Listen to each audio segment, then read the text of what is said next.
Assalamualaikum to Dr. Asri. In this video, we will be presenting a summary of article. The title of the article is ASEAN and Major Powers, Japan and China, A Changing Balance of Power by Frank Umbach. This analysis examines ASEAN's relationship with China and Japan, particularly in terms of foreign policy, security issues, and strategic considerations. Particular attention is paid to the ASEAN Regional Forum, ARF, and its strategic perspective for conflict resolution in the Asia-Pacific region. In short, there is several matters that can be happen if the ASEAN more or strengthen the ties with China and Japan. The first point is ASEAN's ambivalent relationship to China. The relationship between China and most of ASEAN states started to establish diplomatic relations 1970s, even though their relationship has been exist back in 2000 years ago. During 1991, ASEAN invited China as a guest of the ASEAN Ministerial Meetings, AMM. Then China became consultative partner of newly created ASEAN Regional Forum, or known as ARF, in 1994. Later in 1996, became a dialogue partner of the ARF. New problems and tension have arisen between ASEAN and China that might once again complicate this future relationship between a rising great power and its smaller regional neighbors.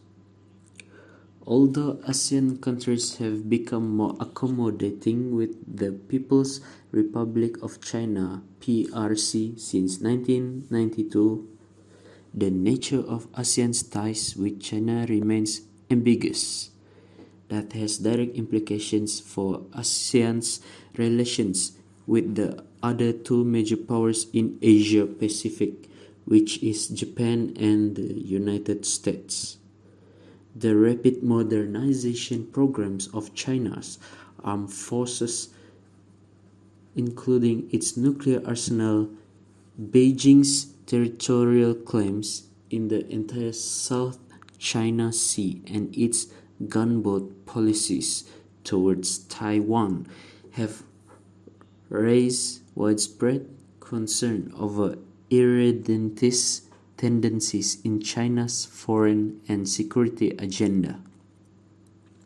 Beijing's policy to underpin these territorial claims with concrete political and military steps, as well as the assertive nature of its Taiwan policy, which does not exclude the use of force achieving political objectives, have alarmed even those parts of ASEAN's political elite that have always favored close to China. The handover of Hong Kong to China in 1997 exemplified ASEAN's ambiguity toward China. On the one hand, ASEAN governments see the return of Hong Kong as a once-in-a-lifetime opportunity to gain access to mainland markets and advance their economic interests for a variety of economic, political, social, and strategic reasons. On the other hand, they have simultaneously perceived a resurgent China which could become the region's new imperial power. For them, by claiming the South China Sea, it is worked as a strategic goals, whether it is done peacefully and kind or forceful and violent. Moving on to implication for ASEAN's constructive engagement policy towards China. First, all East and Southeast ASEAN countries tend to reinforce their claims not only by diplomatic but also by military means. The Chinese military build-up has the potential to radically alter the regional power balance. It is because China's navies are better prepared as a result of region's recent weapons build-up and economic development. The procurement of long-range weapons system is beneficial because ASEAN's geographical separation between Northeast and Southeast Asia is no longer reassuring the safety between them. The second is able to commercially exploit the resources at South China Sea. China's future depends on the South China Sea. It has served as China's primary commercial corridor and gateway to the rest of the world.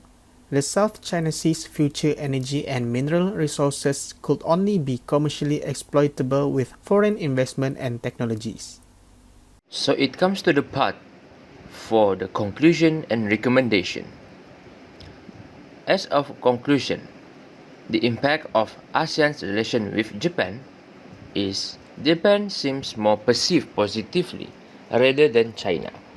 This is because they want to be equal partners, and they also say that they don't want to do any domination of economy because they colonized the Southeast Asia region previously. So that's why Japan want to build a mutual partner with the ASEAN countries. Next, the conclusion is ASEAN able to strengthen diplomatic ties of China and Japan. This is because ASEAN able to convince the US-Japan security interest is for the whole region, not against China.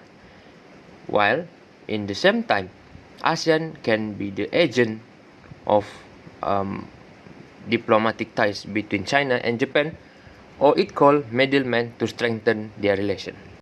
In the recommendation part, ASEAN need to utilize their multilateral relation to develop in all aspects. For example, infrastructure, education, and safety.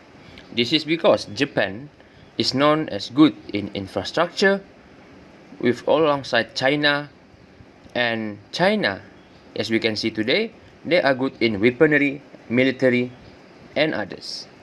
The final recommendation is Japan and China need to respect the ASEAN members by negotiation. This is because they need to have courtesy and sensitivity towards the country member of ASEAN. This is because they need to respect the mutual consent and no coercive or forceful power used within the members of ASEAN. That's all from us. Thank you for your attention.